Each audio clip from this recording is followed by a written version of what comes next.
A female assassin named Suk-hee enters a corridor at the beginning of the film. Using her rifle and knives, she murders a large number of people. After that, she uses her fighting skills to defeat Park, the boss, and his goons in a separate room. However, as she attempts to flee, she finds herself encircled by police officers. Park and his associates have been the focus of an agency's pursuit. After Suk-hee destroys Park's group, the following scene shows that the agency is watching her through a CCTV camera. We find out that they're aiming for a specific hard disk. Given her remarkable assassination abilities, the gang leader suggests that Suk-hee could be useful to them. Next, we find Suk-hee in an unidentified building's chamber. She opens her eyes but immediately falls unconscious. She's drugged and gets given plastic surgery. She sees an unidentified man in a flashback as she is healing. The man is training her for a breath-holding exercise underwater. When it's time, the trainer advises Suk-hee to come out of the water, but she doesn't reply. Hence, he tells his troops to hastily rescue her. Suk-hee isn't breathing anymore, so the trainer thinks she's dead. However, only after a while, she suddenly opens her eyes and starts to breathe again. It turns out she was only taunting her trainer. This reveals that Suk-hee is quite skilled at holding her breath. The video then switches to the present, when the facility authorities are waiting for Suk-hee to recover consciousness. When she doesn't answer, the authorities decide to eject her. Suk-hee thinks this is the chance for her to strike, so she strikes them and exits the room. When she's besieged by more people, she holds one of them prisoner and threatens to kill him with a knife. Next, she dashes down through passageways, jumping from room to room to find the exit door. However, she nearly stumbles onto a bizarre bunch of people. All of these people merely tell her that she cannot leave the facility. When seeking to escape, Suk-hee comes into a cosmetics room, where a woman assures her that she knows the way to the exit door. With her help, Suk-hee ultimately gets away from the facility, but suddenly she's shot in the shoulder by the same woman. The institution turns out to be part of South Korea's intelligence organization and is overseen by the same woman. The name is Chief Hwan-suk. When Suk-hee regains consciousness, Hwan-suk tells her that they've given her a new start and have faked her death.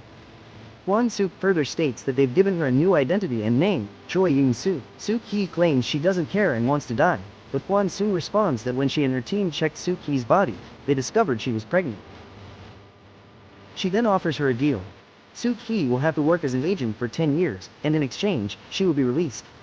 The latter doesn't want to obey, but since she has a child on the way, she reluctantly complies. Next, her training begins, starting with combat sessions as well as acting lessons. While in training, Suk-hee also gives birth to a daughter, whom she names Yoon-ha. The facility administrators want to give Suk-hee a completely new identity, so they also have her tattoo removed. During the treatment, she had flashbacks of the nameless trainer giving her the shoulder tattoo when she was 20 years old. The trainer asks her who killed her father, but Suk-hee doesn't tell anything since she is determined to identify the culprit by herself and kill him. Another flashback happens, and we see Suk-hee as a highly accomplished and trained assassin. Suk-hee is captured, and while torturing her, the elderly man assures her he did not kill her father. Eventually, her trainer arrives and shoots the old guy, liberating Suk-hee. The flashback continues, and we see Suk-hee as an 8-year-old girl, educated to load a pistol by her trainer. Back in the present, Hwan-suk hands Suk-hee a folder with the info for her first project. As assigned, Suk-hee finds the target in his home and wrestles with him for a while. When she kills the target, she glances up to see a young girl on the steps. This prompts a memory for 7-year-old Suk-hee. Seeing her father being slaughtered, she is hiding under a bed and doesn't get a peek at the killer's face. However, she does hear him whistling an unsettling melody. When the man walks back into the room, we are shown that this person is Jang Chun, the old man with yellow teeth. Jang Chun was a friend of Suk-hee's father. It turns out her father had stolen a diamond. In retribution, Jang Chun sold Suk-hee to a prostitution ring. When she's about to be violently abused by a prostitution client, her trainer arrives and rescues her. We learn his name is Lee Jong-sang. We also learn why Jong-sang taught Suk-hee to be this killing machine and why she's so loyal to him. Having completed her first job, Suk-hee is freed from the facility and will continue to work for the agency from her new apartment, where she lives with her daughter Yoon-ha. Before leaving the facility, Suk-hee bids farewell to Min-ju, the sole friend she made there. Unknown to Suk-hee, Hwan-suk has installed a male agent in the apartment beside her apartment. His name is Jong Yun-soo, and he is to befriend Suk-hee and keep eyes on her. Hwan-suk also has her guys install security cameras around Suk-hee's new flat. As neighbors, Suk-hee and Yun-soo become fast friends. Even the little Yoon-ha starts taking Yun-soo as a father figure. After a few meets with each other, Suk-hee ultimately asks Yun-soo out. The male spy had researched everything about Suk-hee, so he largely knows about her likes and dislikes. Thus, he wears a colored tie that she likes. While noticing Jong Yen-soo's tie, it reminds Suk-hee of a tie she gave to her trainer, Jong Sang. It is shown in flashbacks that Suk-hee and Jong Sang had been married. They had gone to Seoul for a honeymoon. During the honeymoon, Jong Sang gets a call one night, warning him that one of his men, Choi Chun-mo, is in critical jeopardy. He then leaves to save his gang member. Shortly after, Chun-mo approaches Suk-hee and tells her that his employer, Jong Sang, has been killed. He says that Jong Sang got slain when he was trying to save him from the murderer who killed Suk-hee's father. Chun-mo managed to escape away from the struggle, but his employer was kidnapped and ultimately slain. However, in a flashback, we learn that the marriage was not the same for Jong Sang as it was for Suk-hee. She declares that she's willing to let go of her drive for retribution if she can get married and live a regular life. Jong Sang recognizes that his trained assassin would no longer be of any use, so he sets up an act. He creates a wedding with her and pays others to attend the wedding, and while on their honeymoon, he fakes saving Choi Chun-mo and stages his own death. Thus, we find that his death was only an act. When Chun-mo tells Suk-hee that her husband is dead, she loses her mind and goes on a murdering rampage, taking out the whole gang who she thinks is responsible for Jong Sang's death. That is part 2.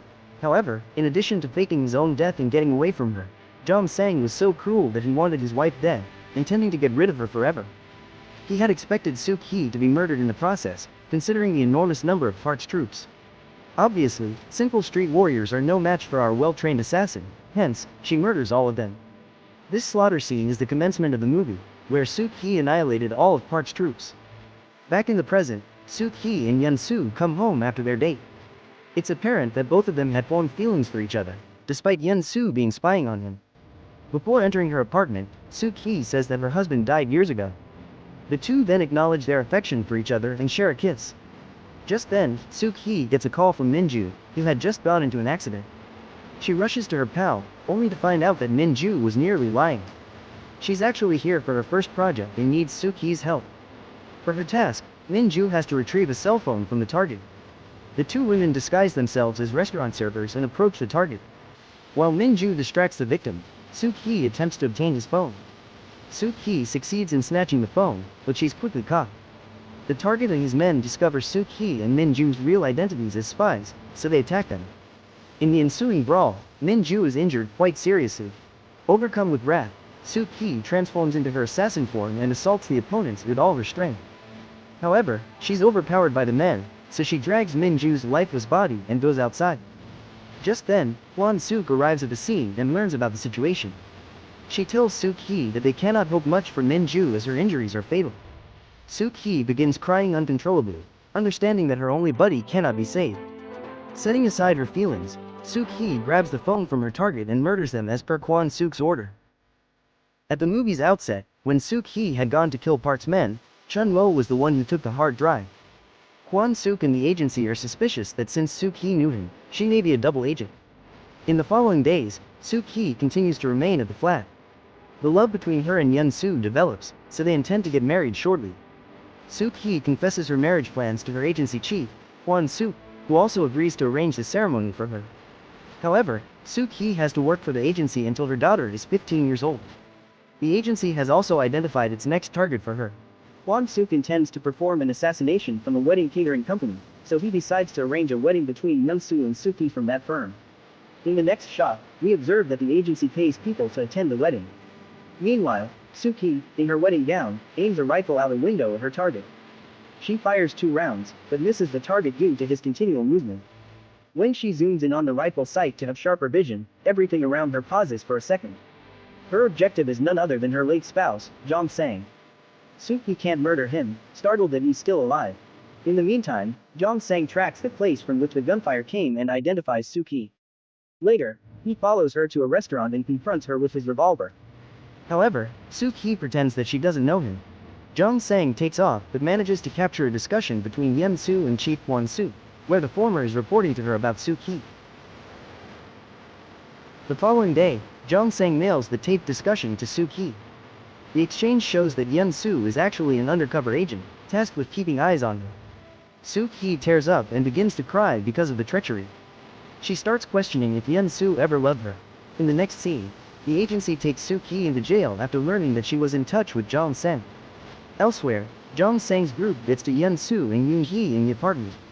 Yoon-soo tries to inform Jong Sang on the phone that Yoon-hee is, in fact, his own daughter, hoping that all the murders will cease. However, Jong Sang doesn't care, and he instructs Yoon Soo to kill the kid in exchange for his own life.